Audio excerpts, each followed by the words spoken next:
104 წელი საბჭოთა ოკუპაციიდან 1921 წლის 25 თებერვალს თბილისში საბჭოთა რუსეთის მე-11 წითელი არმია შემოიჭრა. სწორედ 25 თებერვალი ჩაიწერა ისტორიაში როგორც საქართველოსთვის ერთ-ერთი ყველაზე ტრაგიკული თარიღი გასაბჭოების დღე. წითელმა არმიამ თბილისი აიღო და თავისუფალი არჩევნების გზით არჩეული საქართველოს ხელისუფლება დაამხო. პირველი დემოკრატიული რესპუბლიკის მთავრობა ემიგრაციაში წავიდა. ქვეყანამ 70 წლით დაკარგა დამოუკიდებლობა. საუკუნის წინადელი ტრაგიკული მოვლენების ეპიცენტრი კოჯრის და ტაბახმელას მისადგომები იყო. ადგილი, სადაც ქვეყნის დამოუკიდებლობისთვის გადამწყვეტი ბრძოლები მიმდინარეობდა.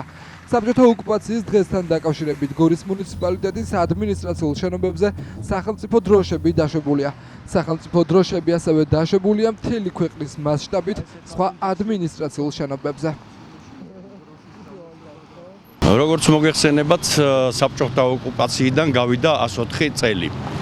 აღნიშნულთან დაკავშირებით მთავრობის ადმინისტრაციის შენობაზე, პარლამენტის შენობაზე, პრეზიდენტის სასახლეზე, ადმინისტრაციულ შენობებზე და საზღვარგარეთ საქართველოს დიპლომატიურ წარმომადგენლობებზე დაეშვა სახელმწიფო დროშები. დღევანდელი დღე ჩვენი ქვეყნისთვის იყო 104 წლის წინ უმძიმესი, როდესაც ჩვენმა ქვეყანამ დაკარგა დამოუკიდებლობა და დღეს მდგომარეობით ჩვენი მთავრობის ხაზი ზუსტად არის მიმართული იქითკენ, რომ საქართველოს დამოუკიდებლობა იყოს მყარი.